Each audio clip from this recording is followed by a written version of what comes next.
नमो अरहन्ताणं नमो सिद्धाणं नमो आयिर्याणं नमो उवज्झायाणं नमो लोये सवसाहोणम् ओंकारं बिंदु संयुक्तं नित्यं ध्यायन्ति योगिनः कामदं मोक्षदं चैव ओंकाराय नमो नमः मोक्षमार्गस्य नेतारं भेतारं कर्मभूभृतां ज्ञातारं विश्वतत्त्वानां वन्दे तद्गुणलब्धये अविरलशब्दगणोग प्रक्षालित सकलभूतलमलकलङ्का मुनिभिरुपासित तीर्थ सरस्वती हरतु नो दुरितान् अज्ञानतिमिरान्धानां ज्ञानाञ्जनशलाकया चक्षुरुन्मीलितं येन तस्मै श्रीगुरवे नमः परमगुरुवे नमः परम्पराचार्य गुरुवे नमः सकल कलुष विध्वंसकं श्रेयसां परिवर्धकं सद्धर्म संबंधकं भव्य जीवमन प्रतिबोधकारकं पुण्य प्रकाशकमिदं शास्त्रं श्री चारित्र चक्रवर्ती अस्यं मूल ग्रंथकर्तारः श्री गणधर देवाः तदुत्तर ग्रंथकर्तारः श्री गणधर देवाः तेषां वचनानुसारमासाद्य आचार्य श्री ग्रंथकर्तारः श्रावकरत्न श्रीजी पद्मराजहासन विरचितं तदुत्तरोत्तर मांगल्यं यत्पुण्यम् उत्पाद्यते तत्पुण्यम् एव वक्तृश्रोत्राणां सावधानतया शृण्वन्तु मंगलं भूयात् मंगलं भगवान् अर्हन् मंगलं भगवान् जिनः मंगलं प्रथमाचार्यो मंगलं ऋषभेश्वरः मंगलं भगवान् वीरो मंगलं गौतमो गणी मंगलं कुंद कुंदाद्यो जैन धर्मोस्तु मंगलम् सर्वमंगलमांगल्यं सर्वकल्याणकारकं प्रदानं सर्वधर्माणां जैनं जयतु शासनं जैनं जयतु शासनं। बोलिए अनंतानंत सिद्ध परमेश्वरी भगवान की जय हो। बोले 24 भगवान की जय हो। बोले पंच परमेश्वरी भगवान की जय हो। बोलिए आचार्य रत्न चारित्र चक्रवर्ती श्री शांति सागर मुनि महाराज की जय हो। बोलिए समस्त मुनि संघ की जय हो। बोलिए समस्त भट्टारक महाराज की जय हो। सद्धर्ಮ सम्ಯಕ್ತ ಬಂಧುಗಳೆಲ್ಲರಿಗೂ ಕೂಡ ಸಪ್ರೇಮ ಜೈ ಜಿನೇಂದ್ರಗಳು ಭವ್ಯಾತ್ಮರೇ. ನಾವು ನಿನ್ನೆ ದಿನ ಚಾರಿತ್ರ ಚಕ್ರವರ್ತಿ ಶ್ರೀ ಶಾಂತಿಸಾಗರ ಮಹಾರಾಜರ ಗ್ರಂಥ ವಾಚನ ಮಾಡುತ್ತಾ ತಾತ್ವಿಕ ಚರ್ಚೆಯಲ್ಲಿ ಮಹಾರಾಜರು ಹೇಳಿದ್ರು, ದಾನ ಪೂಜಾದಿ ಷಟ್ಕರ್ಮಗಳಿಂದ ಮೋಕ್ಷ ಸಿಗುವುದಿಲ್ಲ, ಸ್ವರ್ಗ ಸುಖ ಅಷ್ಟೇ ಪ್ರಾಪ್ತಿ ಆಗುತ್ತದೆ. ಹಿಂಸೆ, ಅಸತ್ಯ, ಕಳ್ಳತನ ಆದಿ ಕುಶೀಲಗಳಿಂದ ಪಾಪ ಉಂಟಾಗುತ್ತದೆ. ಅದರ ಫಲ ನರಕ, ತಿರ್ಯಂಚಗತಿಗಳ ದುಃಖ. ಒಂದು ದೃಷ್ಟಿಯಿಂದ ಪುಣ್ಯವೆನ್ನುವಂತಹದ್ದು ಅಮೃತ ಕುಂಭ, ಇನ್ನೊಂದು ದೃಷ್ಟಿಯಿಂದ ಪಾಪ ವಿಷಕುಂಭ, ಇನ್ನೊಂದು ದೃಷ್ಟಿಯಿಂದ ಪುಣ್ಯ ಪಾಪ ಎರಡೂ ವಿಷಕುಂಭ, ಶುದ್ಧ ದೃಷ್ಟಿ ಅಮೃತ ಕುಂಭ.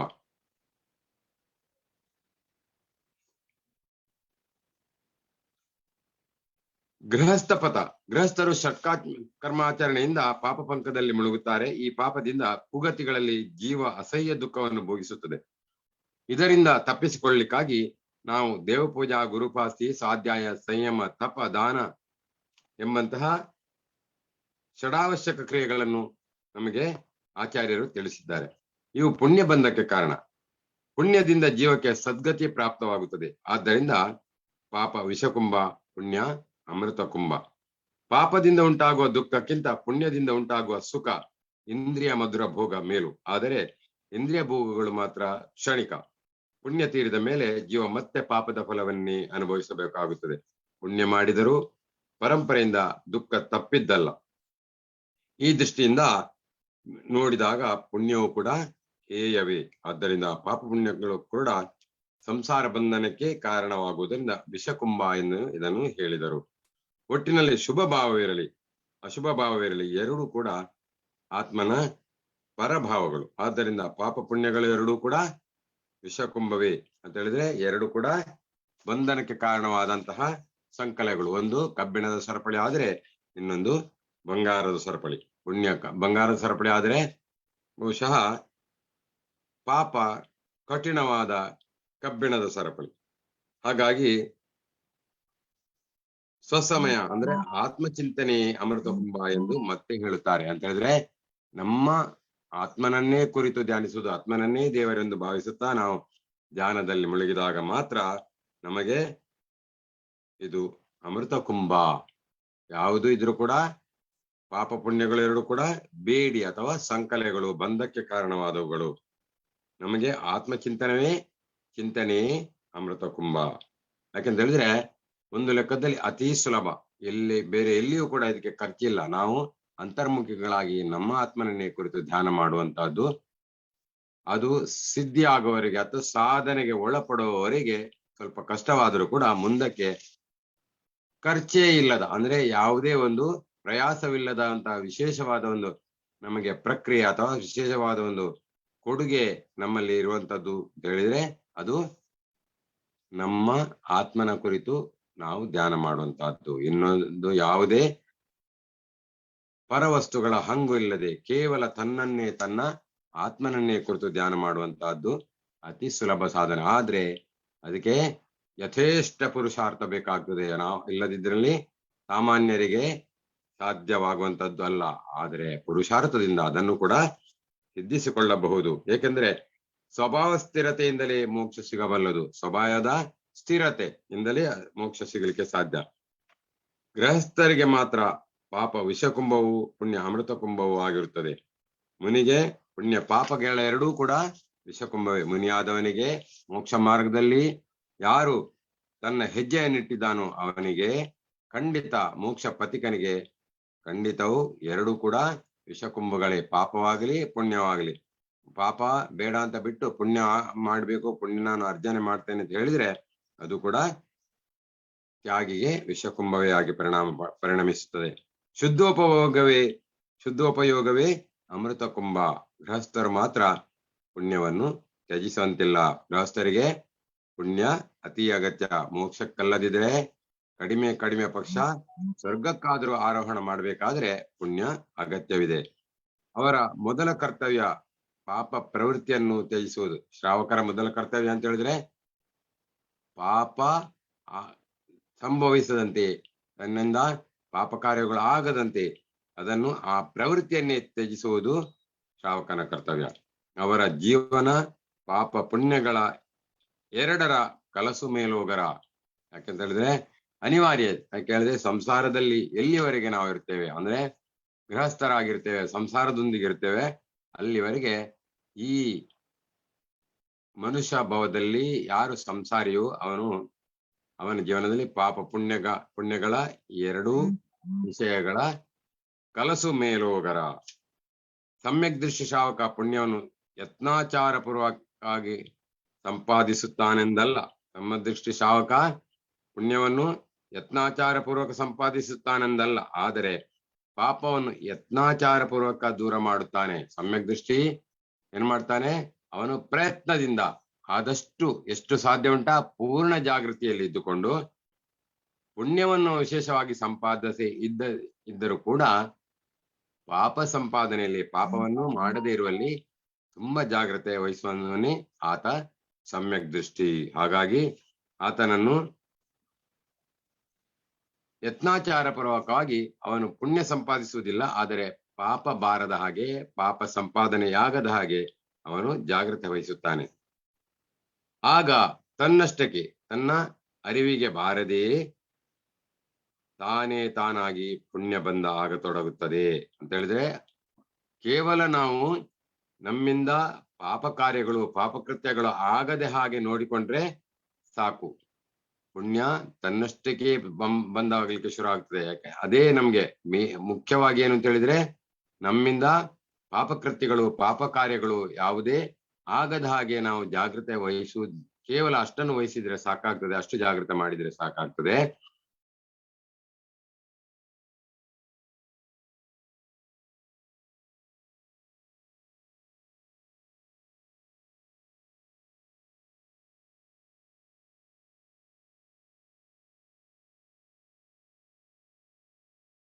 ಅದರಷ್ಟಕ್ಕೆ ನಮ್ಮ ಅರಿವಿಗೆ ಬಾರದಂತೆ ನಮಗೆ ಅಶುಭದಿಂದ ಶುಭದತ್ತ ಹೊರಡುವ ಬೆಳವಣಿಗೆಯಲ್ಲಿ ಪುಣ್ಯಾಶ್ರವವನ್ನು ತಡೆಯಲು ಸಾಧ್ಯವಿಲ್ಲ. ಅಶುಭದಿಂದ ನಾವು ಶುಭದತ್ತ ಹೊರಳುವ ಬೆಳವಣಿಗೆಯಲ್ಲಿ ಅಂತ ಹೇಳಿದ್ರೆ ನಾವೆಲ್ಲವೂ ಕೂಡ ಪಾಪವನ್ನು ಬದಿಗಿಟ್ಟು ಪಾಪ ಕೃತ್ಯ ನಮ್ಮಿಂದ ಆಗದ ಹಾಗೆ ಅಥವಾ ಪಾಪ ಬಂಧವಾಗದ ಹಾಗೆ ನಾವು ಜಾಗೃತ ಮಾಡಿದ್ರೆ ಅಂತ ಹೇಳಿದ್ರೆ ಅಶುಭ. ಪಾಪ ಅಂತ ಹೇಳುದು ಅಶುಭ. ಶುಭದತ್ತ ಹೊರಳುವ ಅಂದ್ರೆ ಶುಭ ಭಾವನೆ ಶುಭ ಚಿಂತನೆ ಅಂತ ಹೊರಳುವ ಬೆಳವಣಿಗೆಯಲ್ಲಿ ಪುಣ್ಯದ ಆಶ್ರಯವನ್ನು ತಡೆಯಲಾಗುವುದಿಲ್ಲ. ಆಗ ಪುಣ್ಯ ಬೇಡ ಅಂತ ಹೇಳಿಕ್ಕೆ ಆಗುದಿಲ್ಲ. ತನ್ನಿಂದ ತಾನೇ ಪುಣ್ಯವು ಪುಣ್ಯಾಶ್ರವಾಗಲಿಕ್ಕೆ ಆಗುತ್ತದೆ ಶುರುವಾಗುತ್ತದೆ. ಮುಖ್ಯ ಮಾತೆಂದರೆ ಸಮ್ಯಕ್ ದೃಷ್ಟಿ ಪುಣ್ಯ ಬಂಧದಲ್ಲೂ ಮತ್ತು ಅದರ ಮಧುರ ಫಲಗಳಲ್ಲೂ ಕೂಡ ರಾಗವಿಟ್ಟಿರುವುದಿಲ್ಲ. ಅಂದ್ರೆ ಅದರಲ್ಲಿ ಅವನಿಗೆ ವಿಶೇಷವಾದ ಆಸಕ್ತಿ ಇರುವುದಿಲ್ಲ. ಯಾರಿಗೆ ಸಮ್ಯಕ್ ದೃಷ್ಟಿ ಅಂತ ಹೇಳೋ ಯಾವ ಜೀವ ಇದೆ ಅವನಿಗೆ ಪುಣ್ಯ ಬಂಧದಲ್ಲೂ ಮತ್ತು ಅದರಲ್ಲಿ ಸಿಗುವ ಮಧುರ ಅಂದ್ರೆ ಅದರಲ್ಲಿ ಇರುವಂತಹ ಸುಖದಲ್ಲಿ ಅವ ರಾಗವಿಟ್ಟಿರುವುದಿಲ್ಲ. ಅವನಿಗೆ ಎರಡು ಕೂಡ ಸಮತ ಸರ್ವಭೂತೇಶು ಎಂಬ ಹಾಗೆ ಎಲ್ಲವೂ ಕೂಡ ಅದರಲ್ಲಿ ಸಿಗುವ ಸುಖ ಮತ್ತೆ ಅದರಲ್ಲಿ ಸಿಗುವ ಪುಣ್ಯ ಎಲ್ಲವೂ ಕೂಡ ಅವನು ಜಸ್ಟ್ ಜ್ಞಾತಾದೃಷ್ಟನಾಗಿ ಅವ ಮುಂದುವರಿತಾ ಇರ್ತಾನೆ. ಹೌದು, ಪುಣ್ಯ ಆಶ್ರಯವಾಗ್ತದೆ ಅಷ್ಟೇ, ಪುಣ್ಯದಿಂದ ನನಗೆ ಸುಖ ದೊರೆತದೆ ಅಷ್ಟೇ, ಅದರಲ್ಲಿ ಅವ ಸಿಕ್ಕಿ ಹಾಕಿಕೊಳ್ಳುವುದಿಲ್ಲ. ಹಾಗಾಗಿ ಅವ ರಾಗ ಇಟ್ಟಿರುವುದಿಲ್ಲ. ಆದ್ದರಿಂದ ಆತ್ಮವಿಕಾಸದತ್ತ ಸಮ್ಮುಖವಾಗುವ ಪ್ರಥಮಾವಸ್ಥೆಯಲ್ಲಿ ಜೀವಕ್ಕೆ ಪಾಪತ್ಯಾಗ ಮತ್ತು ಪುಣ್ಯ ಸಂಗ್ರಹ ಪ್ರವೃತ್ತಿ ಉಂಟಾಗುತ್ತದೆ. ಏನಾಗ್ತದೆ? ನಾವು ಪುಣ್ಯಾಶ್ರವ ಪುಣ್ಯದಿಂದ ಮತ್ತು ಅದರಿಂದ ದೊರಕುವಂತಹ ಮಧುರ ಫಲಗಳಲ್ಲಿ ರಾಗವಿಡದೆ ಅಥವಾ ರಾಗವಿಲ್ಲದೆ ಇರುವಾಗ ಆತ್ಮವಿಕಾಸದತ್ತ ಸಮ್ಮುಖವಾಗುವ ಪ್ರಥಮ ಅವಸ್ಥೆಯಲ್ಲಿ ಜೀವಕ್ಕೆ ಪಾಪತ್ಯಾಗ ಮತ್ತು ಪುಣ್ಯ ಸಂಗ್ರಹ ಪ್ರವೃತ್ತಿ ಉಂಟಾಗಿ ಬಿಡುತ್ತದೆ. ಅಂತ ಹೇಳಿದ್ರೆ ಬೇರೆ ಯಾವುದೇ ನಾವು ಕಷ್ಟ ಅಥವಾ ಶ್ರಮ ಪಡಬೇಕು, ಪ್ರಯತ್ನ ಮಾಡಬೇಕಾದ ಅಗತ್ಯವಿಲ್ಲ. ಕೇವಲ ನಾವು ನಮ್ಮಿಂದ ಪಾಪ ಬಂಧವಾಗದಂತೆ ಆ ಪಾಪ ಕೃತ್ಯಗಳು ನಮ್ಮಿಂದ ಆಗದಂತೆ ನಾವು ನೋಡಿಕೊಂಡರೆ ಸಾಕು. ಮತ್ತೆ ಅದರಲ್ಲಿ ಸಿಗುವ ಫಲದಲ್ಲಿ ಅಥವಾ ಅದರಲ್ಲಿ ಆ ಪುಣ್ಯ ಬಂಧದಲ್ಲಿ ನಾವು ವಿಶೇಷವಾದ ರಾಗವನ್ನು ಇಟ್ಟುಕೊಳ್ಳದೆ, ಅಂದ್ರೆ ಅದರಲ್ಲಿ ವಿಶೇಷವಾದ ಪ್ರೀತಿ ಅಥವಾ ವಿಶೇಷವಾದ ಆ ಸುಖದ ಬಗ್ಗೆ ಕಲ್ಪನೆಯನ್ನು ಮಾಡದೆ ಜ್ಞಾತಾದೃಷ್ಟನಾಗಿ ನಾವು ಮುಂದೆ ಹೋಗ್ತಾ ಇರ್ಬೇಕಾದ್ರೆ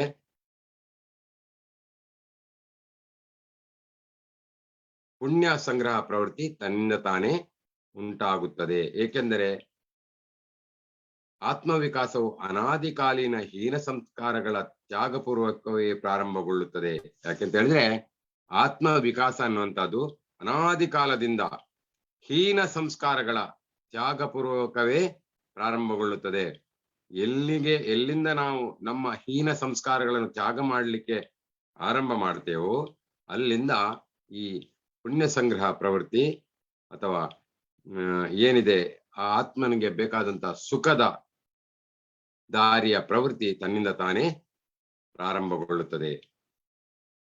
ಈ ಹೀನ ಸಂಸ್ಕಾರಗಳ ತ್ಯಾಗವೇ ಶುಭ ಪ್ರವೃತ್ತಿ. ಹೀನ ಸಂಸ್ಕಾರಗಳ ತ್ಯಾಗವೇ ಶುಭ ಪ್ರವೃತ್ತಿ. ಸದಾಚಾರ ಪೂರ್ವಕವೇ ಆಗುತ್ತದೆ. ಆಗ ಆಗುವ ಪುಣ್ಯ ಬಂಧವನ್ನು ಬೇಡವೆಂದು ಹೇಳಲು ಸಾಧ್ಯವಿಲ್ಲ. ಆಗ ಆ ಎಲ್ಲಾ ವ್ಯವಸ್ಥೆಗಳ ಮೂಲಕ ಪುಣ್ಯ ಬಂಧ ಆಗ್ತಾ ಇರ್ಬೇಕಾದ್ರೆ ನನಗೆ ಪುಣ್ಯ ಬೇಡ ಅಂತ ಹೇಳಲಿಕ್ಕೆ ಸಾಧ್ಯವಿಲ್ಲ. ಪುಣ್ಯದ ಅಕೌಂಟ್ಗೆ ತನ್ನಿಂದ ತಾನೇ ಅದು ಜಮಾ ಆಗ್ತಾ ಇರ್ತದೆ. ಉದಾಹರಣೆಗೆ ಈಗ ತೀರ್ಥಂಕರನ್ನೇ ಉದಾಹರಣೆಗೆ ತಗೊಂಡಾಗ ತೀರ್ಥಂಕರರಿಗೆ ಪುಣ್ಯದ ಅಗತ್ಯ ಇಲ್ಲ. ಆದ್ರೆ ಕೂಡ ಅವರು ನಡೆಯುವ ಪಥದಲ್ಲಿ ತನ್ನಿಂದ ತಾನೇ ಪುಣ್ಯಾಸ್ತ್ರವ ಆಗ್ತಾ ಇರ್ತದೆ. ಆದ್ರೆ ಕೊನೆಗೆ ಒಂದು ದಿನ ಅವರಿಗೂ ಕೂಡ ಪುಣ್ಯದ ಅವಶ್ಯಕತೆ ಬೀಳ್ತದೆ ಅಂತ ಹೇಳಿದ್ರೆ ಸಮವಸರಣದ ನಿರ್ಮಾಣ ಆಗ್ಬೇಕಾದ್ರೆ ಅಲ್ಲಿ ಯಥೇಷ್ಟ ಪುಣ್ಯ ಬೇಕು. ಆ ಪುಣ್ಯದ ಫಲದಿಂದಲೇ ಕುಬೇರ ಸೌಧರ್ಮೇಂದ್ರ ಎಲ್ಲರೂ ಕೂಡ ತಮ್ಮಷ್ಟಕ್ಕೆ ತಾವು ಬಂದು ಆ ಸಮವಸರಣವನ್ನು ಅವರು ನಿರ್ಮಾಣ ಮಾಡ್ತಾರೆ, ವ್ಯವಸ್ಥೆಗೊಳಿಸ್ತಾರೆ. ಹಾಗಾಗಿ ಆದ್ರೆ ಅದರ ಒಂದಿಗೆ ಸಮವಸರಣ ವಿಸರ್ಜನೆ ಆಗುವುದರೊಂದಿಗೆ ಆ ಪುಣ್ಯವು ಕೂಡ ಎಲ್ಲ ನಷ್ಟವಾಗಿ ಕೇವಲ ಅವರಿಗೆ ಬೇಕಾದಂತಹ ಮೋಕ್ಷದ ಪಥ ಮಾತ್ರ ತೆರೆದುಕೊಳ್ಳುತ್ತದೆ. ಹಾಗಾಗಿ ಪಾಪ ಪುಣ್ಯ ಎಲ್ಲವೂ ಕೂಡ ಅಲ್ಲಿ ನಿರ್ನಾಮವಾಗ್ತದೆ, ಎಲ್ಲ ಖರ್ಚಾಗಿ ಹೋಗ್ತದೆ. ಹಾಗಾಗಿ ಪುಣ್ಯ ಬೇಡ ಅಂತ ಹೇಳಲಿಕ್ಕೆ ಸಾಧ್ಯ ಇಲ್ಲ. ಪುಣ್ಯ ತನ್ನಿಂದ ತಾನೇ ಆಶ್ರವ ಆಗ್ತಾ ಇರ್ತದೆ. ಅದು ಒಂದು ರೀತಿಯಲ್ಲಿ ಅಗತ್ಯವೂ ಕೂಡ ಎಂಬುದಾಗಿ ಇಲ್ಲಿ ಹೇಳಲಾಗುತ್ತದೆ.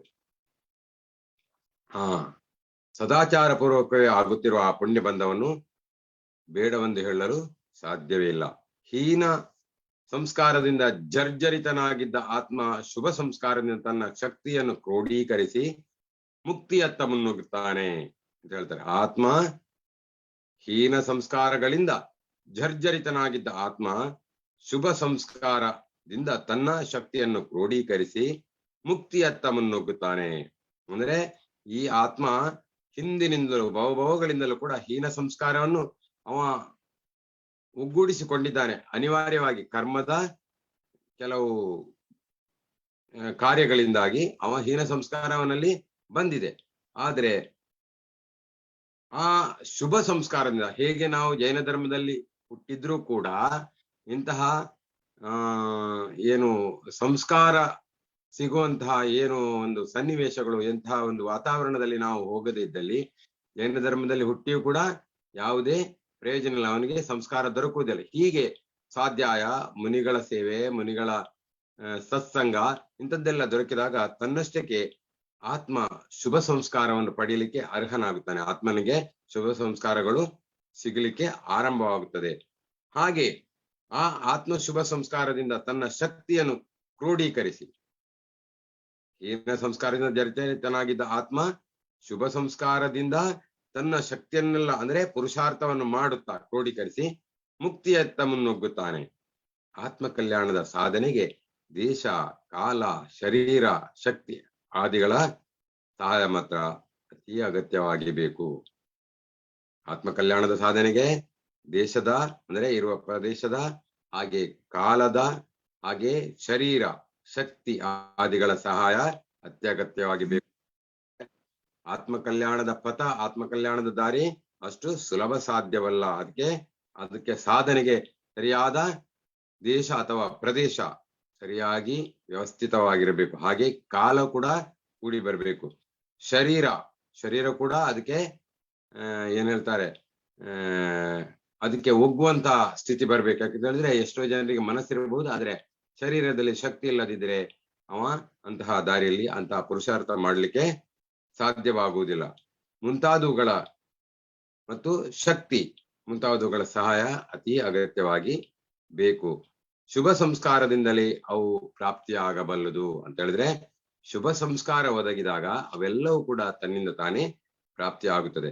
ಒಮ್ಮೆ ಅವು ಪೂರ್ವದ ಶುಭ ಸಂಸ್ಕಾರದಿಂದ ಪ್ರಾಪ್ತಿಯಾದವೆಂದರೆ ಪುರುಷಾರ್ಥದ ಬಲದಿಂದ ಜೀವ ಆತ್ಮ ಕಲ್ಯಾಣ ಸರಾಗವಾಗಿ ಮಾಡಿಕೊಳ್ಳುತ್ತದೆ. ಒಮ್ಮೆ ಶುಭ ಸಂಸ್ಕಾರ ದೊರೆತ ನಂತರ ಒಂದು ಬಾರಿ ಆ ಜೀವನಿಗೆ ಶುಭ ಸಂಸ್ಕಾರ, ಸತ್ಸಂಗ ದೊರೆತಾಗ ಪುರುಷಾರ್ಥದ ಬಲದಿಂದ ಜೀವನು ಆತ್ಮ ಕಲ್ಯಾಣವನ್ನು ಸರಾಗವಾಗಿ ಮಾಡಿಕೊಳ್ಳುತ್ತಾನೆ. ಅಂತಹ ಒಂದು ಏನು ಸನ್ನಿವೇಶ, ಅಂತಹ ಒಂದು ಸಂಸ್ಕಾರ, ಅಂತಹ ಒಂದು ವ್ಯವಸ್ಥೆ ಅವನಿಗೆ ಪ್ರಾಪ್ತಿಯಾದರೆ, ಆ ಸಂಸ್ಕಾರವನ್ನಲ್ಲಿ ಹುಟ್ಟಿದರೆ ಪುರುಷಾರ್ಥದ ಬಲದಿಂದ ಜೀವ ಆತ್ಮ ಕಲ್ಯಾಣ ಸರಾಗವಾಗಿ ಮಾಡಿಕೊಳ್ಳತೊಡಗುತ್ತದೆ. ಆದ್ದರಿಂದ ಆತ್ಮ ಕಲ್ಯಾಣಾರ್ಥ ಸರ್ವ ಪ್ರಕಾರದ ಅಶುಭದ ತ್ಯಾಗವನ್ನು ಶುಭದ ಪ್ರಾಪ್ತಿಯನ್ನು ಮಾಡಿಕೊಳ್ಳಬೇಕು.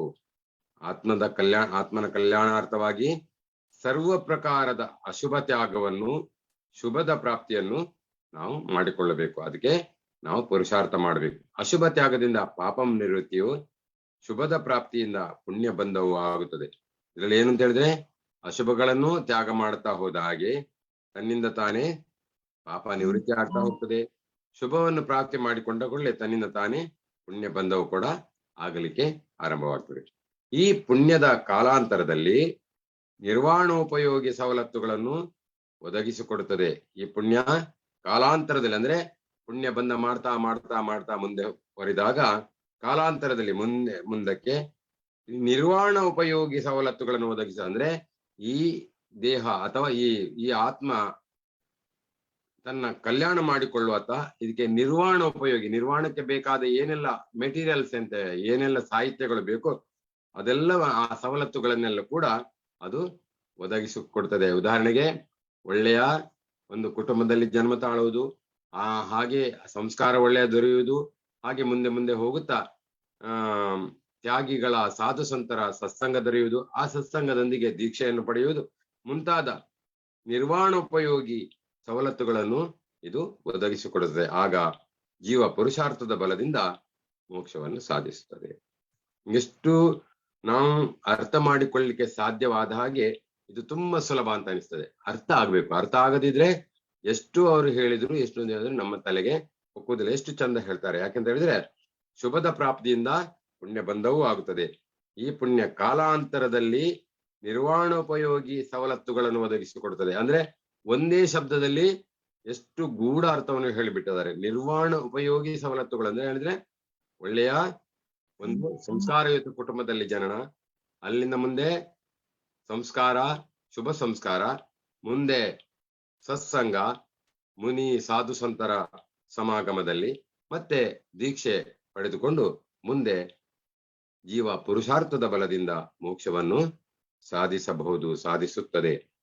ಲೋಹಗಳ ಸಂಗ್ರಹಕಾರ ಸುವರ್ಣದ ಅಪೇಕ್ಷೆ ಇಟ್ಟುಕೊಂಡಿದ್ದರೆ ಆಕ್ಷೇಪಾರ್ಹವಲ್ಲ. ಒಂದು ವೇಳೆ ಕಬ್ಬಿಣ ಇತ್ಯಾದಿ ಲೋಹಗಳನ್ನು ಸಂಗ್ರಹ ಮಾಡುವ ಒಂದು ಬಂಗಾರದ ಮೇಲೆ ಮೋಹ ಅಥವಾ ಅಪೇಕ್ಷೆ ಇಟ್ಟುಕೊಂಡಿದ್ರೆ ಅದು ಆಕ್ಷೇಪಾರ್ಹ ಅಲ್ಲ. ಆದರೆ ರತ್ನಗಳ ಸಂಗ್ರಹಕಾರ ಸುವರ್ಣದ ಅಪೇಕ್ಷೆ ಇಟ್ಟುಕೊಂಡಿದ್ದರೆ ಆಕ್ಷೇಪಾರ್ಹವಾಗುತ್ತದೆ. ನೋಡಿ, ನಮ್ಗೆ ಪಕ್ಕನೆ ಅರ್ಥ ಆಗುದಿಲ್ಲ. ಯಾಕೆಂದ್ರೆ ಲೋಹಗಳ ಸಂಗ್ರಹಕಾರ ಅಂದ್ರೆ ಕಬ್ಬಿಣ ಇತ್ಯಾದಿ ಬಾಕಿ ಲೋಹಗಳ ಸಂಗ್ರಹ ಮಾಡುವ ಅದರಲ್ಲಿ ಅದಕ್ಕಿಂತ ಉತ್ಕೃಷ್ಟವಾದ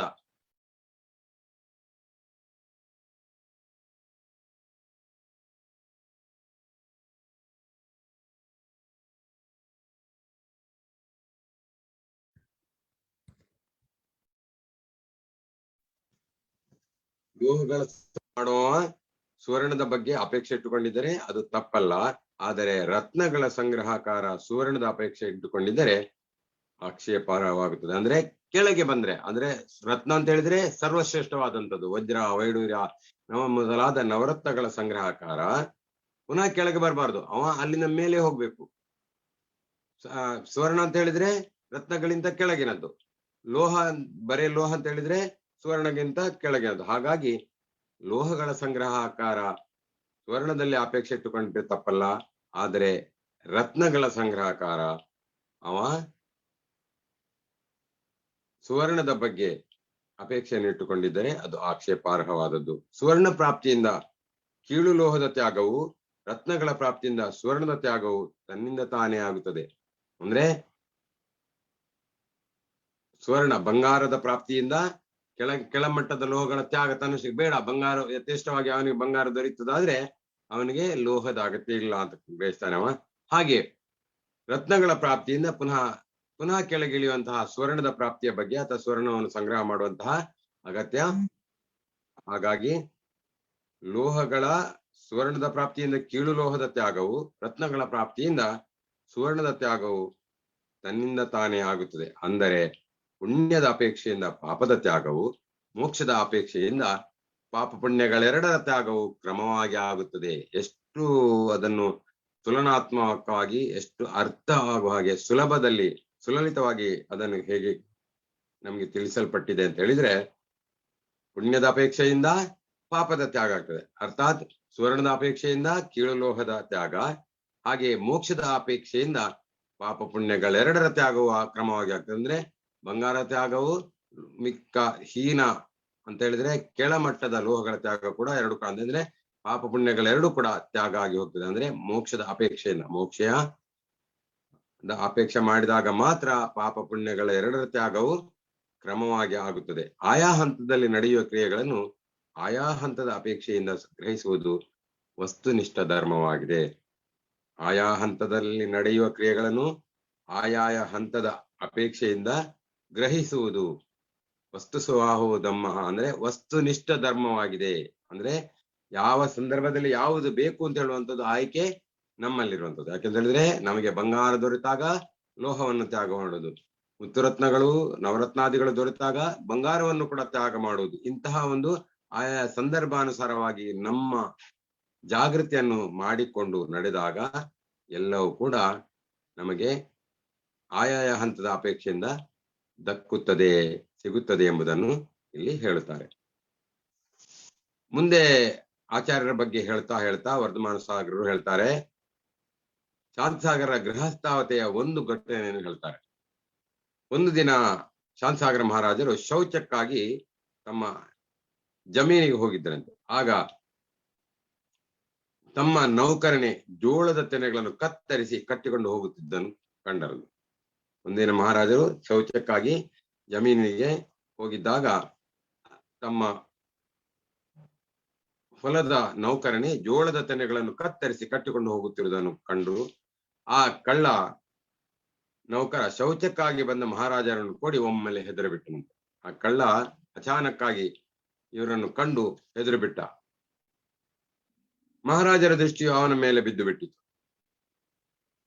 ತಾನು ಅವನನ್ನು ನೋಡೇ ಇಲ್ಲವೇನೋ ಎನ್ನುವಂತೆ ಬೆನ್ನು ಹಾಕಿ ನಿಂತು ಬಿಟ್ಟರು. ಒಂದು ವೇಳೆ ಅವ ನೋಡಿರ್ಬೋದು, ತಾನು ನೋಡೇ ಇಲ್ಲ ಎಂಬ ಹಾಗೆ ಅವನಿಗೆ ಬೆನ್ನು ಹಾಕಿ ನಿಂತು ಬಿಟ್ಟರು.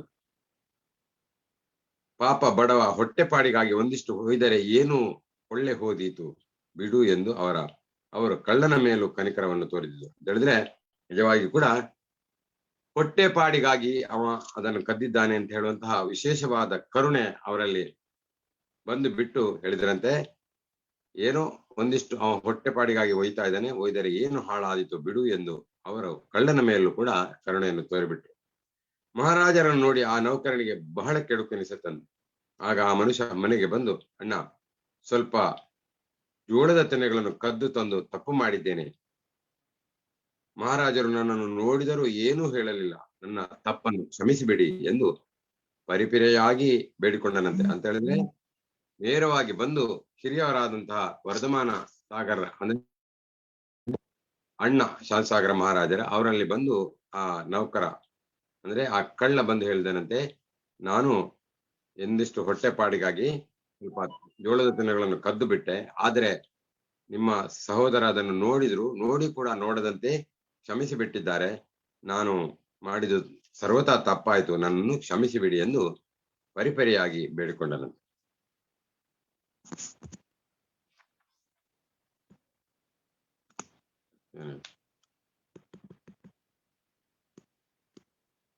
ಕೇಳಿಸ್ತಾ ಇದೆಯಾ? ಹಲೋ, ಹಾ ಕೇಳ್ತಾ ಇದೆ ಮಿತ್ರಣ್ಣ, ಕೇಳಿಸ್ತಾ ಇದೆ. ಅದೇ ನೆಟ್ ಸ್ಟಕ್ ಆದ ಹಾಗೆ ಉಂಟು. ಸ್ಟ್ರಕ್ ಆಗಿದೆ, ಬಟ್ ವಾಯ್ಸ್ ಕೇಳಿಸ್ತಾ ಇದೆ. ವಾಯ್ಸ್ ಕೇಳಿಸ್ತಾ ಇದೆಯಲ್ಲ? ಸರಿ ಸರಿ, ನನಗೆ ಅದು ನೋಡುವಾಗ ಎಲ್ಲಾದ್ರೂ ಕೇಳಿಸ್ತಾ ಇಲ್ವಾ ಅಂತ ಕೇಳಿ. ಹಾಗೆ ಕಳ್ಳನಲ್ಲಿಯೂ ಕೂಡ ಅವರು ಕರುಣೆ ದಯಾ ಭಾವವನ್ನು ಅವರು ಹೊಂದಿದ್ರಂತೆ. ಹಾಗೆ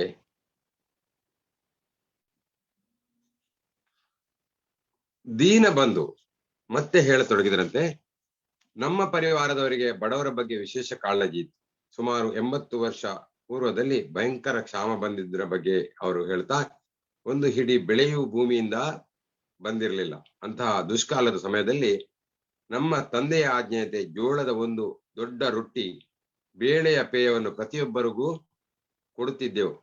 ಆ ದುಷ್ಕಾಲ ಅಥವಾ ಏನು ಕ್ಷಾಮದ ಸಂದರ್ಭದಲ್ಲಿ,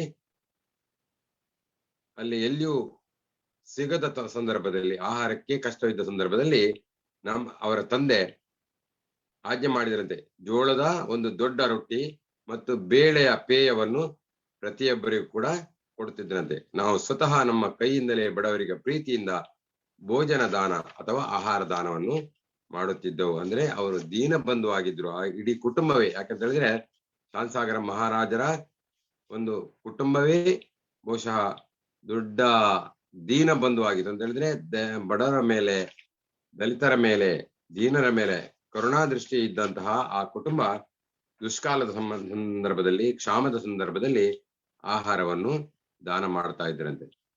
ಹಾಗೆ ಆಚಾರ್ಯವರ ಬಾಲ್ಯಾವಸ್ಥೆಯ ಸಂಸ್ಮರಣೆಯ ಬಗ್ಗೆ ಹೇಳ್ತಾರೆ.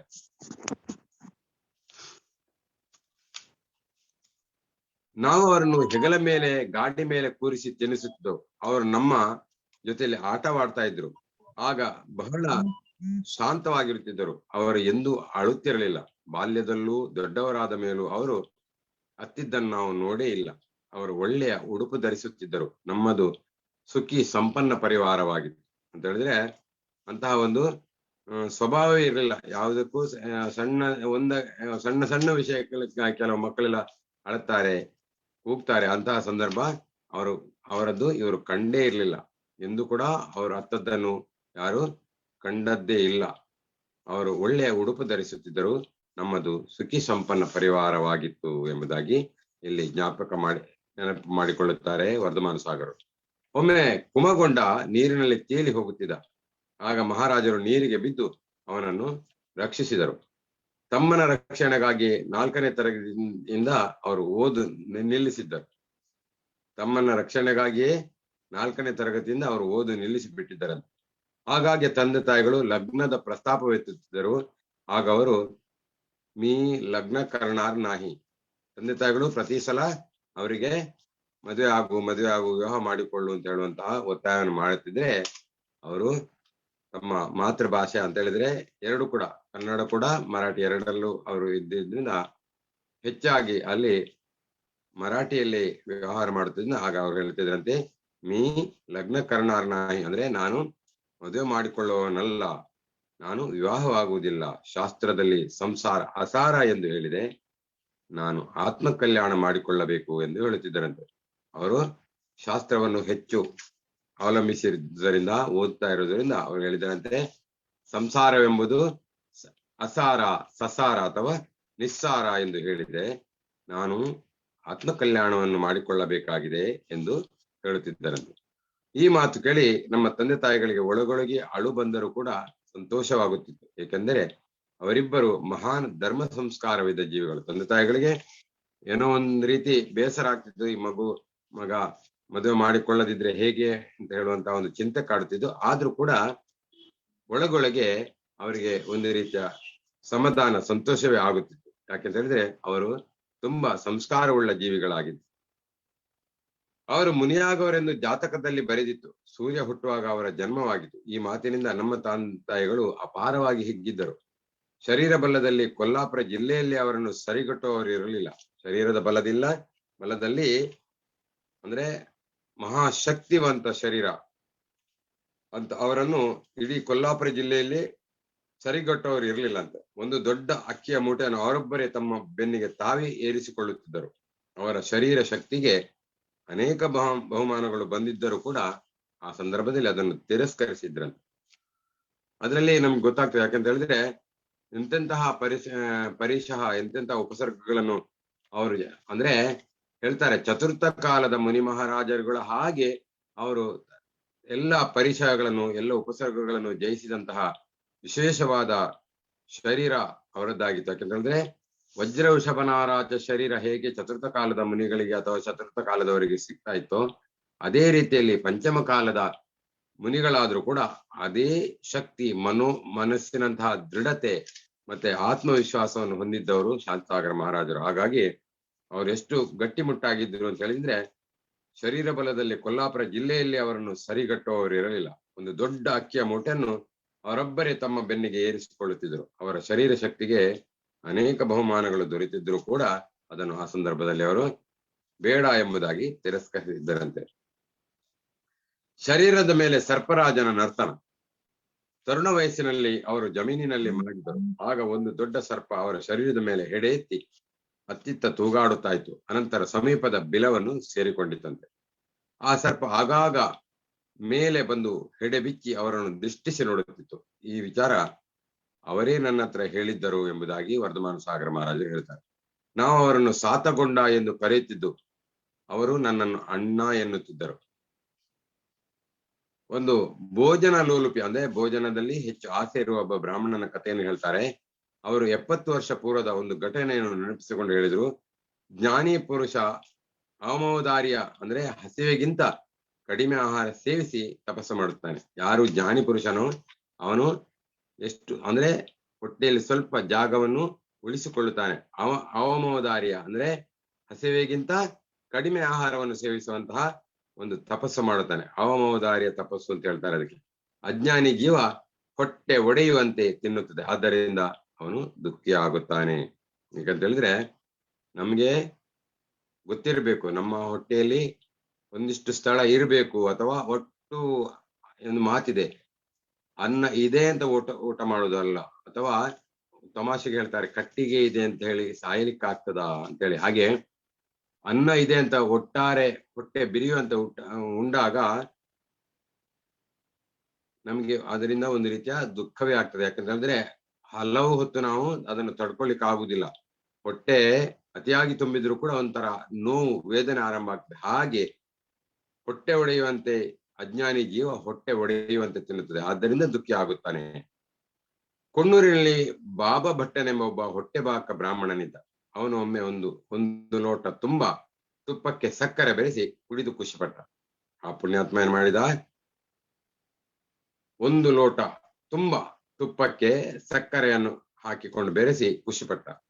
ಅಲ್ಲಿಂದ ಹೊರಟು ಭೋಜ ಗ್ರಾಮಕ್ಕೆ ಬರುವ ಮಾರ್ಗದಲ್ಲಿ ವೇದಗಂಗಾ, ದೂದುಗಂಗಾ ನದಿಗಳ ಸಂಗಮದ ಮೂಲಕ ಈಜಿ ಬಂದ. ನೀರಿನ ಶೀತಲತೆ ಶರೀರ ತಟ್ಟಿದ ಕೂಡಲೇ ಹೊಟ್ಟೆಯಲ್ಲಿ ಜೀರ್ಣವಾಗದೆ ಕೂತಿದ್ದ ತುಪ್ಪ ಗಟ್ಟಿಯಾಗಿ ಬಿಟ್ಟಿತು. ಅದರಿಂದ ಆ ಬ್ರಾಹ್ಮಣ ವೇದನೆಯಿಂದ ಚಡಪಡಿಸತೊಡಗಿದ. ಅವನು ವೇದನೆ ತಾಳಲಾರದೆ ಬಿದ್ದು ಹೊರಳಾಡುವುದನ್ನು ನೋಡಿದರೆ ಸತ್ತೇ ಹೋಗೋನೇನು ಅನ್ನಿಸುವಂತಿತ್ತು. ಭೋಜ ಗ್ರಾಮದಲ್ಲಿ ಚತುರ ನಾಟಿ ವೈದ್ಯನೊಬ್ಬನಿದ್ದ. ಅವನನ್ನು ಕರೆಸಲಾಯಿತು.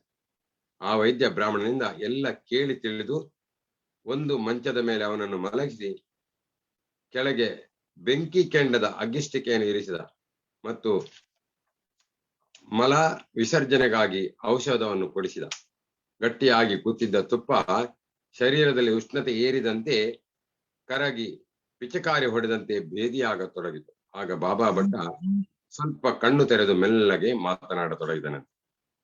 ಅಂದ್ರೆ ಅತಿಯಾದರೆ ಅಮೃತವು ವಿಷವೇ ಇದೆ ಅಂತ ಹೇಳಿ ತುಪ್ಪವನ್ನು ಹಾಗೆ ಕುಡಿದು ಬಿಟ್ಟಾಗ ಅವನ ಹೊಟ್ಟೆಯಲ್ಲಿ ಹೋಗಿ ಅದು ಗಟ್ಟಿಯಾಗಿ ಅದರಿಂದ ಅವನಿಗೆ ದೇಹ ಬಾಧೆ ಅಥವಾ ದೇಹದಲ್ಲಿ ಹೊಟ್ಟೆಯಲ್ಲಿ ನೋವು ಆಗಲಿಕ್ಕೆ ಶುರುವಾಯಿತು.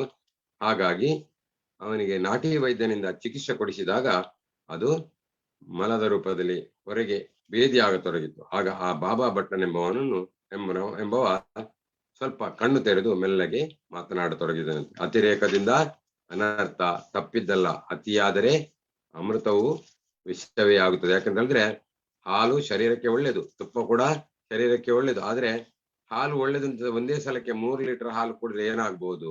ಹಾಗೆ ತುಪ್ಪ ಒಳ್ಳೇದು, ಆದ್ರೆ ಒಂದೇ ಬಾರಿಗೆ 2 ಕುಡ್ತೆ ತುಪ್ಪವನ್ನು ಒಂದೇ ಬಾರಿಗೆ ಸಕ್ಕರೆಯಲ್ಲಿ ಕಲಿಸಿಕೊಂಡು ತಿಂದ್ರೆ ಅಥವಾ ಸೇವಿಸಿದ್ರೆ ಇದೇ ಬಾಬಾ ಭಟ್ಟನ ಪರಿಸ್ಥಿತಿ ನಮ್ಮ ಕೂಡ ಆಗ್ತದೆ. ಹಾಗಾಗಿ ಅತಿ ಸರ್ವತ್ರ ವರ್ಜಯೇತ್, ಅತಿಯಾದರೆ ಅಮೃತವು ವಿಷ ಎಂಬುದನ್ನು ಇಲ್ಲಿ ಮಹಾರಾಜರು ವಿವರಣೆ ಕೊಡ್ತಾರೆ. ಮರ್ಯಾದಿತ ಜೀವನ ಗೃಹಸ್ಥರ ಕಲ್ಯಾಣಕ್ಕಾಗಿ ಮತ್ತೆ ಹೇಳತೊಡಗಿದರು. ಗೃಹಸ್ಥರು ವಿಷಯ ಸುಖಗಳ ಭೋಗಕ್ಕೆ ಒಂದು ಎಲ್ಲೆ ಇಟ್ಟುಕೊಳ್ಳಬೇಕಾದುದು ಶ್ರೇಯಸ್ಕರ. ಅಧಿಕ ಭೋಗದಿಂದ ಶರೀರ ಬೇಗ ಶಕ್ತಿಹೀನವಾಗುತ್ತದೆ, ರಕ್ತ ದೂಷಿತವಾಗುತ್ತದೆ. ಅವರು ಗೃಹಸ್ಥಾವಸ್ಥೆಯಲ್ಲಿ ಒಬ್ಬ ಪುತ್ರ ಬಲಗೊಂಡ ಪಾಟೀಲರನ್ನು ಪಡೆದಿದ್ದರು. ಅವರು ಅತ್ಯಂತ ಭದ್ರ ಪರಿಣಾಮಿ ಪುರುಷ. ಅವರ ಪತ್ನಿ ಕೇವಲ 15 ವರ್ಷ ಪರ್ಯಂತ ಬದುಕಿದ್ದರು. ಅವರು ತಮ್ಮ 36ನೇ ವಯಸ್ಸಿನಲ್ಲಿ ಬ್ರಹ್ಮಚರ್ಯ ವ್ರತ ತೆಗೆದುಕೊಂಡಿದ್ದರು. ಅವರು ಬಹಳ ದಯಾಳು ವ್ಯಕ್ತಿ. ನೌಕರ, ಚಾಕರ, ಬಡವರ ಬಗ್ಗೆ ಅತಿ ದಯಾಭಾವವನ್ನು ತೋರಿಸುತ್ತಿದ್ದರು. ಅವರಿಗೆ ಅನ್ನ, ವಸ್ತ್ರ ಆದಿಗಳನ್ನು ಮುಕ್ತ ಹಸ್ತದಿಂದ ಕೊಡುತ್ತಿದ್ದರು. ಅವರೆಂದು ಕಠೋರ ಮಾತನ್ನು ಆಡುತ್ತಿರಲಿಲ್ಲ. ಅವರ ಉಡುಗೆ ತೊಡುಗೆ ಊಟೋಪಚಾರ ಬಹಳ ಸರಳವಾಗಿತ್ತು. ಅವರು ಮನೆಯಲ್ಲಿದ್ದಾಗ ತಮ್ಮ ಸಾತಗೊಂಡರನ್ನು ಚೆನ್ನಾಗಿ ನೋಡಿಕೊಳ್ಳುತ್ತಿದ್ದರು. ನಮ್ಮ ತಂದೆ ಸುಳ್ಳನ್ನೆಂದೂ ಹೇಳುತ್ತಿರಲಿಲ್ಲ, ಅಸತ್ಯ ಭಾಷಣ ಮಾಡುತ್ತಿರಲಿಲ್ಲ ಎಂದು ಬಲಗೊಂಡ ಹೇಳುತ್ತಿದ್ದ. ನ್ಯಾಯಾಲಯದಲ್ಲಿ ಒಂದೇ ಒಂದು ಸುಳ್ಳನ್ನು ಹೇಳಿದ್ದರೆ ಲಕ್ಷಾಂತರ ರೂಪಾಯಿ ಆಸ್ತಿ ನಮಗೆ ಬರುತ್ತಿತ್ತು. ಆದರೆ ಪರಿಗ್ರಹ ಲಾಲಸೆಯಿಂದ ಸುಳ್ಳನ್ನು ಹೇಳಲಿಲ್ಲ. ಎಷ್ಟೇ ಆಗಲಿ ಸತ್ಯವತಿಯ ಪುತ್ರನಲ್ಲವೇ. ಅವರ ಸತ್ಯನಿಷ್ಠೆಯಿಂದ ಮನೆಯಲ್ಲಿ ಯಾವುದಕ್ಕೂ ಕೊರತೆ ಇರಲಿಲ್ಲ. ಶ್ರಾವಕ ಧರ್ಮಾಚರಣೆಯನ್ನು ಅವರ ಮನೆಯಲ್ಲೇ ನೋಡಬೇಕಿತ್ತು.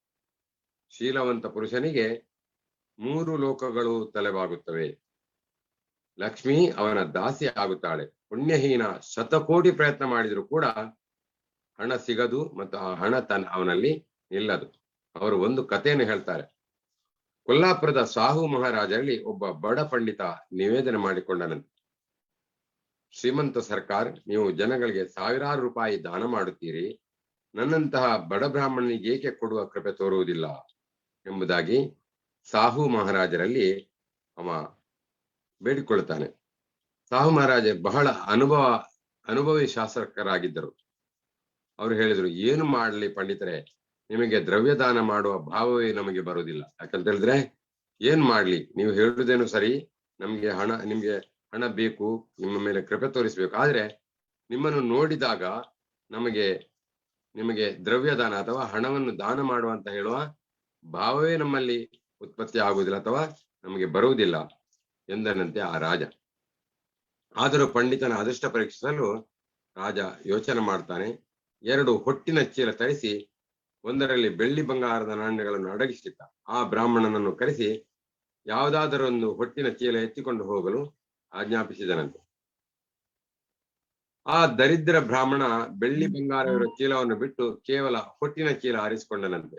ಆಗ ರಾಜ, ನಾವು ಏನು ಮಾಡುವುದು, ನಿಮ್ಮ ಅದೃಷ್ಟವೇ ಸರಿಯಿಲ್ಲ ಎಂದು ಹೇಳಿದರಂತೆ. ಯಾಕೆಂತ ಹೇಳಿದ್ರೆ ಯಾರಿಗೆ ದಕ್ಕುವುದು ಲಕ್ಷ್ಮಿ, ಯಾರಲ್ಲಿ ನಿಲ್ಲುತ್ತಾಳೋ, ಯಾರಿಗೆ ದಕ್ಕುತ್ತಾಳೋ ಅವರಿಗೆ ಮಾತ್ರ ದಕ್ಕುತ್ತಾಳೆ ವಿನಃ ಕೈ ಎತ್ತಿ ಕೊಟ್ಟರು ಕೂಡ ಅದನ್ನು ಅವನಿಗೆ ದಕ್ಕಿಸಿಕೊಳ್ಳುವಂತಹ ಪುಣ್ಯ ಯೋಗ ಇಲ್ಲದಿದ್ರೆ ಅವನಿಗೆ ಸಿಗುವುದಿಲ್ಲ ಅಂತ ಹೇಳುವುದಕ್ಕೆ ಈ ಉದಾಹರಣೆ ಸಾಕ್ಷಿ ಆಗ್ತದೆ. ಯಾಕಂದ್ರೆ ಆ ಹೊಟ್ಟಿನ 2 ಚೀಲಗಳಲ್ಲಿ ಒಂದರಲ್ಲಿ ಬೆಳ್ಳಿ ಬಂಗಾರದ ನಾಣ್ಯಗಳನ್ನು ಇಟ್ಟುಕೊಟ್ಟ, ಇನ್ನೊಂದರಲ್ಲಿ ಬರೀ ಹೊಟ್ಟನ್ನು ಇಟ್ಟುಕೊಟ್ಟು ಯಾವುದು ಬೇಕೋ ಅದನ್ನು ಎತ್ತಿಕೊ ಅಂತ ಹೇಳಿದಾಗ ಅವ ಕೇವಲ ಹೊಟ್ಟಿರುವ ಇದನ್ನು ಚೀಲವನ್ನು ಆರಿಸಿಕೊಂಡನಂತೆ. ಹಾಗೆ ಯಾರಿಗೆ ಯೋಗ ಇದೆ, ಯಾರಿಗೆ ಭಾಗ್ಯ ಇದೆ ಅಂತವರಿಗೆ ಮಾತ್ರ ಅಂತವರಲ್ಲಿ ಹಣ ಇರ್ತದೆ, ನಿಲ್ಲುತ್ತದೆ, ಅವರಿಗೆ ಹಣ ಅಥವಾ ಶ್ರೀಮಂತಿಗೆ ಬರುತ್ತದೆ ಎಂಬುದು ಈ ಒಂದು ಉದಾಹರಣೆಯಿಂದ ನಾವು ತಿಳಿದುಕೊಳ್ಳಬಹುದು ಎಂಬಲ್ಲಿಗೆ ಚಾರಿತ್ರ ಚಕ್ರವರ್ತಿ ಗ್ರಂಥದ ವಾಚನವನ್ನು ನಾವು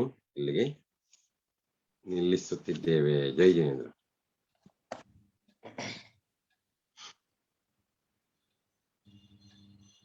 ನರ್ತಕ. ಜೈ ಜಿನೇಂದ್ರ. ಎಲ್ಲರಿಗೂ ಜೈ ಜಿನೇಂದ್ರ. ಇವತ್ತಿನ ಸ್ವಾಧ್ಯಾಯದ ರೀತ್ಯಾನುಸಾರ ಈ ಕವನ ಹೇಳೋದಾದ್ರೆ, ಕವನದ ಶೀರ್ಷಿಕೆ ಸಾಕಾರ. ಹೇ ಮುನಿವರ ಶಾಂತಿ ಸಾಗರ, ಪರಮ ದಿನಕರ, ಸೂರ್ಯ ಕೋಟಿ ತೇಜ ಪುಂಜಕರ, ಮುನಿ ಧರ್ಮ ಪುನರುದ್ಧಾರಕರ. ಹೇಳಲು ಮಾತಿಲ್ಲ, ವರ್ಣಿಸಲು ಪದಗಳಿಲ್ಲ. ಹೇಳಲು ಮಾತಿಲ್ಲ, ವರ್ಣಿಸಲು ಪದಗಳಿಲ್ಲ. ನಾನಾದೆ ಮೂಕ ವಿಸ್ಮಿತ, ಬಾಗಿಗೈದೆ ನಮೋಸ್ತು ನಮೋಸ್ತು ಅನಂತ ಅನಂತ. ಆಯ್ತೀಗ ಭಕ್ತಿ ಶ್ರದ್ಧೆಯಿಂದ ಸಾಕಾರ, ನೀವು ಮಾಡಿದಿರಿ ಎಮ್ಮ ಜೀವನ ಪುನರುದ್ಧಾರ. ಇದುವೇ ಈ ಗ್ರಂಥದ ಸಾರ. ಅದರಿಂ ನಾವು ಕಲಿತ ಪಾಠ ಅಪಾರ. ಪುಣ್ಯವಿರಲು ನಾವೆಲ್ಲ ಗೈದೆವು ಈ ಪ್ರವಚನದ ಸಾರ. ಅದರಿಂ ಕಳಿವೆವು ಪಾಪದ ಗಂಟು ಅಪಾರ. ಅದುವೇ ಮೋಕ್ಷ ಮಾರ್ಗದ ಸಾರ, ಅದುವೇ ಮೋಕ್ಷ ಮಾರ್ಗದ ಸಾಕಾರ. ಜೈ ಹೋ ಶಾಂತಿ ಸಾಗರ, ಜೈ ಹೋ ಮುನಿವರ. ನಮ್ಮೆಲ್ಲರ ಕಡೆಯಿಂದ ನಿಮಗೆ ಕೋಟಿ ಕೋಟಿ ನಮಸ್ಕಾರ, ನಿಮಗೆ ಕೋಟಿ ಕೋಟಿ ನಮಸ್ಕಾರ. ಜೈ ಹೋ ಶಾಂತಿ ಸಾಗರ ಪರಮ ಗುರುವರ. ಜೈ ಜೈ ಜೈ. ಜೈ ಹೋ ಭಗವಾನ್ ಶ್ರೀ ಆಚಾರ್ಯ ಶ್ರೀ ಶಾಂತಿ ಸಾಗರ ಮಹಾರಾಜ ಕಿ ಜೈ ಹೋ ಭಗವಾನ್. ಮುಂದೆ ಜನವಾಣಿ ಸ್ತುತಿ ಮತ್ತು ಶಾಂತಿ ಮಂತ್ರ. ಕರುಣಾಮಯಿ ಕನಿಕರಿಸಿ ಭವಬಂಧನ ಪರಿಹರಿಸು, ಜಿನವಾಣಿ ಮೊರೆಯುಂದೆ ಪದತಲದಲ್ಲಿ ನೆಲೆ ನೀಡು, ಪದತಲದಲ್ಲಿ ನೆಲೆ ನೀಡು. ಪ್ರಥಮಂ ಕರಣಂ ಚರಣಂ ದ್ರವ್ಯಂ ನಮಃ, ಶಾಸ್ತ್ರಾಭ್ಯಾಸೋ ಜಿನಪತಿನುತಿ ಸಂಗತಿ ಸರ್ವದಾರ್ಯೈಃ. ಸದ್ವೃತ್ತಾನಾಂ ಗುಣಗಣಕಥಾ ದೋಷವಾದೋ ಚ ಮೌನಂ, ಸರ್ವಸ್ಯಾಪಿ ಪ್ರಿಯಹಿತವಚೋ ಭಾವನಾಚಾತ್ಮಸತ್ವೇ. ಸಂಪದ್ಯಂತಾಂ ಮಮ ಭವಭವೆ ಯಾವದೇತೆ ಅಪವರ್ಗಃ, ಅಕ್ಕರಪಯತ್ತಹೀನಂ ಮತ್ತಾಹೀನಂ ಚ ಜಮ್ಮಯೇ ಭಣೀಯಂ. तं खमौ नाणदेवया मज्जवि दुःखखयं कुणं इच्छामि बन्ते समाहि बत्तिका उत्सर्गकावो तस्सालोचेयुं रयणत्तय सर्वपरमप्पजाणलक्कण समाहि बत्तीयसया मिच्छकालम् अच्छेमि पूज्येमि वन्दामि नमस्सामि दुःखकवो कम्मकवो बोहिलावो सुगैगमनं समाहि मरणम् जिनगुणसम्पत्ति सोऽधुमज्जम् गुरुमूले यति निचिते चैत्ये सिद्धान्तवार्धि सद्घोषे मम भवतु जन्म जन्मनि सन्न्यसल समन्वितं मरणम् आबाल्यजिनदेव भवतः श्रीपादयो सेवया सेवासक्त विनेय कल्पलतया कालोऽद्ययावद्गतः त्वां तस्याः फलमर्तये तदधुना प्राणप्रयाणक्षणे त्वन्नाम प्रतिबद्धवर्णपठने कण्ठोऽस्त्वकुण्ठो मम तव पादौ मम हृदयं तव पादद्वये लीनं तिष्ठतु जिनेन्द्रा तावद्यावनिर्वाणसम्प्राप्तिः कायुसर्ग नमो अरहन्ताणं नमो सिद्धाणं नमो आयर्याणं नमो उवज्झायाणं नमो लोये संवत्साहूणं नमो अरहन्ताणं नमो सिद्धाणं नमो आयर्याणं नमो उवज्झायाणं नमो लोये संवत्साहूणं नमो अरहन्ताणं नमो सिद्धाणं नमो आयर्याणं नमो उवज्झायाणं नमो लोये संवत्साहूणं नमो अरहन्ताणं नमो सिद्धाणं नमो आयर्याणं नमो उवज्झायाणं नमो लोये संवत्साहूणं नमो अरहन्ताणं नमो सिद्धाणं नमो आयर्याणं नमो उवज्झायाणं नमो लोये संवत्साहूणं नमो अरहन्ताणं नमो सिद्धाणं नमो आयर्याणं नमो उवज्झायाणं नमो लोये संवत्साहूणं नमो अरहन्ताणं नमो सिद्धाणं नमो आयर्याणं नमो उवज्झायाणं नमो लोये संवत्साहूणं नमो अरहन्ताणं नमो सिद्धाणं नमो आयर्याणं नमो उवज्झायाणं नमो लोये संवत्साहूणं नमो अरहन्ताणं नमो सिद्धाणं नमो आयर्याणं नमो उवज्झायाणं नमो लोये संवत्साहूणं येसो पञ्चनमोकारो सौवप्पावप्पणासनं मङ्गलाणं च सवेसिं फडमं हवै मङ्गलम्। बोले अनंतानंत सिद्ध परमेश्वरी भगवान की जय हो। बोले 24 भगवान की जय हो। बोले पंच परमेश्वरी भगवान की जय हो। बोले आचार्य रत्न चारित्र चक्रवर्ती श्री शांति सागर महाराज की जय हो। समस्त मुनि संघ की जय हो। बोले समस्त भट्टारक महाराज की जय हो। ತದ್ಧರ್ಮ ಸಂಯುಕ್ತ ಬಂಧುಗಳೆಲ್ಲರಿಗೂ ಕೂಡ ಸಪ್ರೇಮ ಜೈ ಜಿನೇಂದ್ರಗಳು. ಓಂ ಜೈ ಶಾಂತಿ. ಜಿನೇಂದ್ರ.